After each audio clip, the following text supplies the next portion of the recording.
Hey there guys, welcome to the next video here on the DuctTapeStuff channel. In this video I'm going to be going over not really a new cutting device that's been used for cutting tape, but more or less just a different one from those of you who are used to using your x-acto knives here. So I went to Walmart a few days ago and I picked up a rotary cutting mat here, as well as a rotary cutting blade here, the circular one which came with it. So I'm pretty much just going over in this video like how to use it, as well as kind of introducing a new tool to use to cutting tape. So let's get started here. Alright, let's start off with the mat here first. Now this did come as a set and it's made by Fiskars, which is a pretty popular company in the crafting community. And basically what this mat is here, it's pretty much just a self-healing rotary cutting mat. It is double-sided like most cutting mats are. It's got orange on one side, or kind of yellow on one side and then green on the other. Pretty much all the cutting mats that we use in cutting tape are rotary cutting mats, which are used for cutting fabric. So there aren't really any specifically made mats for cutting duct tape, because duct tape unfortunately isn't that popular that we would have our own cutting mats, at least not yet. But so the Omni-Grid mat that I have down here, the miniature ones that I use, all of these are actually made for cutting fabric. And specifically this tool is actually used for cutting different swatches of fabric on your mat here. So I just got this as a kit, and basically you can get these mats in any size, much like you can get my Omni-Grid mat here behind it in any size. And this is just kind of a longer one, but it is a little bit different than my Omni-Grid mat here, because it does seem to have a little more foam in between. This is a self-healing cutting mat just like my Omni-Grid one, but it seems to have more foam in between, and that kind of makes it a little more spongy. Now it could be that different mats are situated for different things, like you have your circular tool here, which is obviously a little bit different than using your x-acto knife here. So I'm thinking that some mats might be a little bit different. This one might have a little more foam in it just because it's a circular blade or stuff like that. You have to do a little bit of research just to figure it out, but that's basically the mat. Now I'm going to try to go over the cutting tool here, which is pretty much what the video is about. So now let's go over the cutting tool here. Now we're going to kind of compare it to the x-acto knife here as we go along.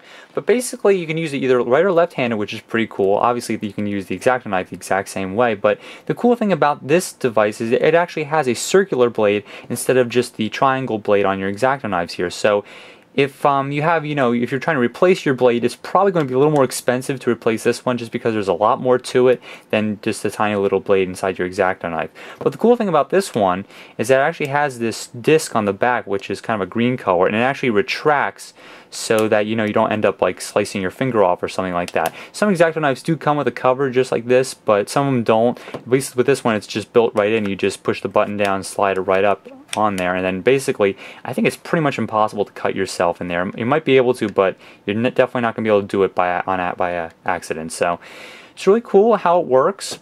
Works just like a normal blade here, except you kind of just use like a pizza cutter. You just take it down and then just go like this. It is a little bit harder to line up just because the blade does kind of disappear when you're looking down there, so you kind of have to get real close to it and then slice it, but it does slice it perfectly down the center here, which I'll show you.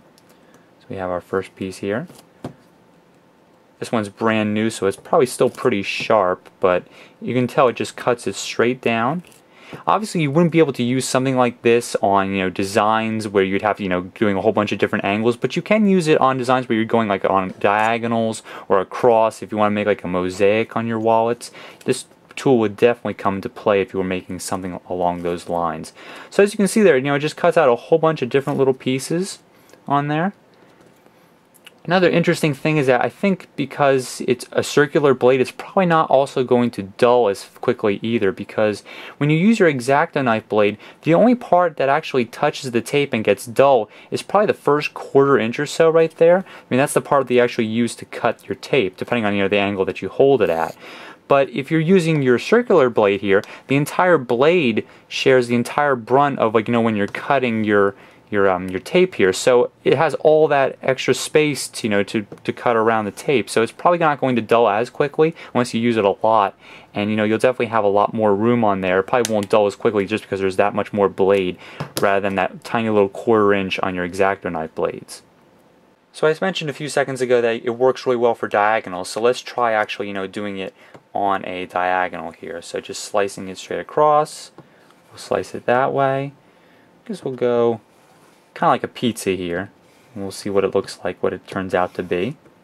So now I've got a whole bunch of different parts on there. The only disadvantage with using something like this is that there is pretty much no way of peeling up your tape with this blade. I mean, I suppose you can try to do it, and it kind of works, but it's definitely not built for that at all. So I would definitely recommend, you use your X-acto knife. It works a whole lot better for using that blade to peel up your designs. So I'm just kind of arrange these here to make it look, I guess, a little bit of like a mosaic kind of feel to it. But it definitely does work well if you're going on straight lines or diagonals.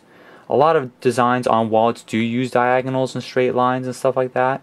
So if you're using, like covering up your credit card holders or stuff like that, you're using all straight lines, so it would definitely help to have a tool that could cut those straight without too much trouble. So there you go. That kind of looks pretty cool, actually. If I stuck that right on a wallet, it would actually turn out pretty cool. So that's pretty much what you can use your rotary cutting tool here for, using it on different patterns and kind of going in straight lines and diagonals and stuff like that.